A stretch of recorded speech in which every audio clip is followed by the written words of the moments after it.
Ladies and gentlemen, this is Joe's Classic Video Games, back with another cool arcade game jukebox video for you today. Now, if you didn't see the series where we fixed this baby up, look below. We will have all of that linked. We got this in a while back, did a lot of repairs on it, worked through it, and have now got it playing and looking good. So we thought we'd film a little video showing off the finished product. So this is a rock-ola 445 from 1970.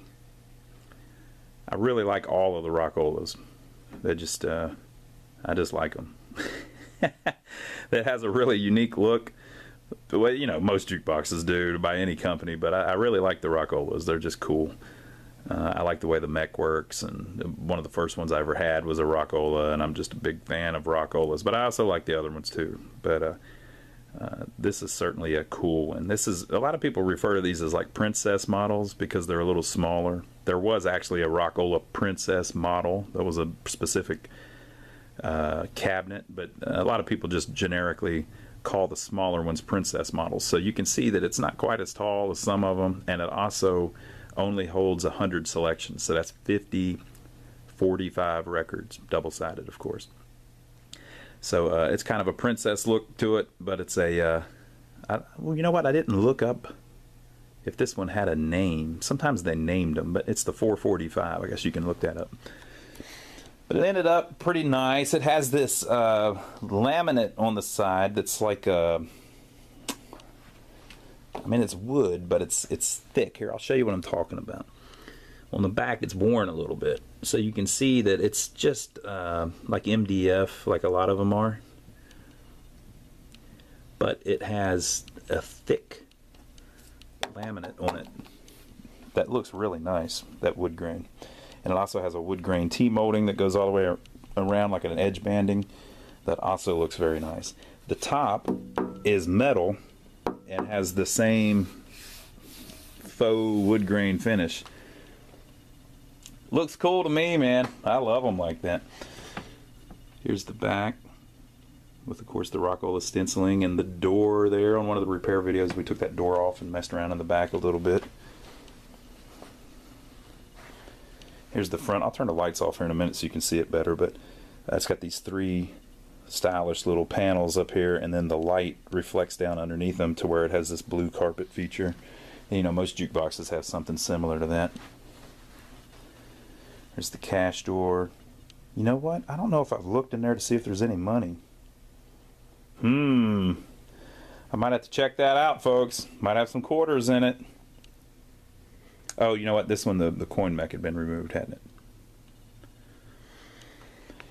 So the thing's in nice, pretty nice original condition.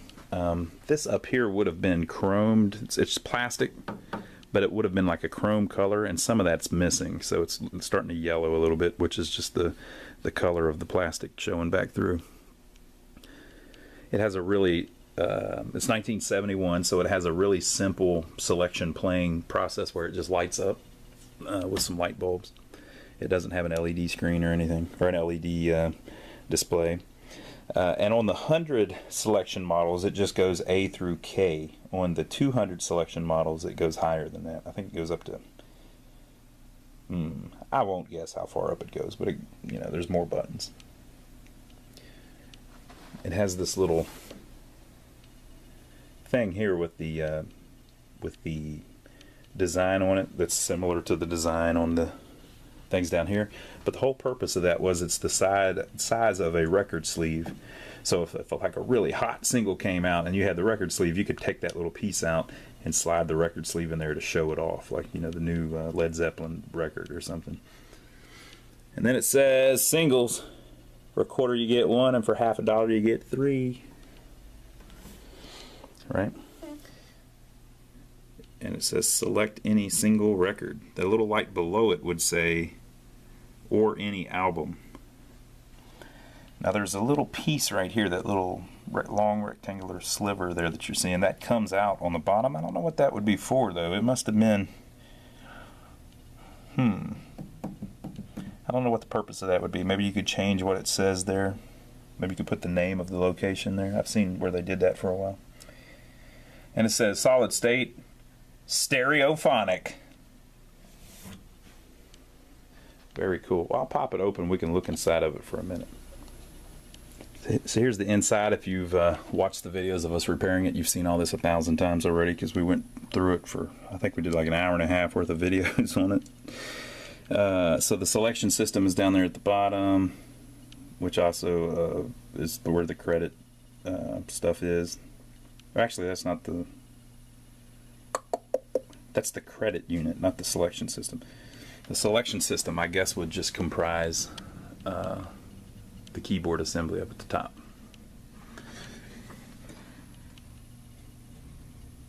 That's the credit unit. Up above it is the power distribution center. Might have a different name. I may be fudging that. And this over here on the left is the amplifier. Right. Mechanism down below. We had to take that sucker apart. Got it nice and oiled though, and cleaned up. Got the write in and read out assembly over there on the right. Got the record platter there in the middle. And that's about it. You got, of course, you got a couple speakers up here, and then there's a couple, I think they're 12s. They're 10s or 12s on the back side of this door. All right. So let me close it back up, and I'll show you the light show. So this is what it looks like with the lights off. Very good looking jukebox, but you know, a lot of them look really good with the lights on. Look at that. Just a cool design, man. If that doesn't look like 1970, I don't know what does. So cool. So let's see what's on it. On the flyer, it said that no stooping. It actually says that on the flyer. No stooping. They want you to know that you can read all of the title cards standing up. You don't have to bend over and look down in the bottom. Usually they were down flat. Alright, so we've got the Embers. That's that one we were using to test it all with. The chairman of the board, I put just a couple beach music songs on there. If you don't know about beach music, people, yeah, you're missing out. Billy Ocean, Pat Benatar. So I tried to put stuff from like the 70s and the 80s mainly, because it's a 1970 box. The Eagles, REO Speedwagon. That one's probably a little too new. The Eagles, Ram Jam, Black Betty, Rick Springfield, Deep Purple, Hush, Leo Sayer, Loverboy, Ted Nugent. Woo! Grand Funk Railroad. Hell yeah. Queen. Linda Ronstadt. Eric Clapton. Dionne Warwick. Jim Croce. Al Wilson. Man, he's amazing. I might have to play that one. The Stylistics. ZZ Top. Carl Carlton. She's a Bad Mamma Jamma. ELO. Sweet Talking Woman. Steely Dan, the Pointer Sisters, Marv Johnson. That's I think that's just that Happy Days song, the theme song to Happy Days. Marilyn McCoo and Billy Davis Jr. That's a great song. The Osmond Brothers, Heat Wave, Kool and the Gang, the Commodores, Olivia Newton-John, Cyndi Lauper, Vicki Lawrence. The night the lights went out in Georgia. Diana Ross, Christopher Cross. Alabama, Ronnie Millsap, The Outlaws, Dolly Parton, Johnny Paycheck, Journey. Yeah, if you got a jukebox, it has to have Journey in it, right? ZZ Top, Robert Plant, and the Human League. All right. So here's the deal. If I play this jukebox, YouTube has a habit of deleting videos that have songs in them. So what I'm going to do is, I would hate for them to delete this great video where I show off this jukebox and we walk around and we talk about it and all that just because they don't like the song that's playing in it, right? So what I'm going to do is I'm going to end this video and then start another video and upload them both at the same time so that you don't have to wait or anything for the next video, but you'll have to click the next video so that you can hear this thing play. And then that way if they delete the video, they'll just delete that one of the song playing and they won't delete this awesome video of us showing off this awesome jukebox. So I'm gonna end the video and then immediately start the next video and record this thing playing. So it'll be up. Just go to click on our videos on our tab on our list here on our channel here, and it'll be the next video. So leave your comments below what you think about this beautiful box. Give us a thumbs up for taking the trouble to film all of it for you, because we've been working on this thing for what, a week or something, right? And we'll see you immediately on the next video where we're playing this thing.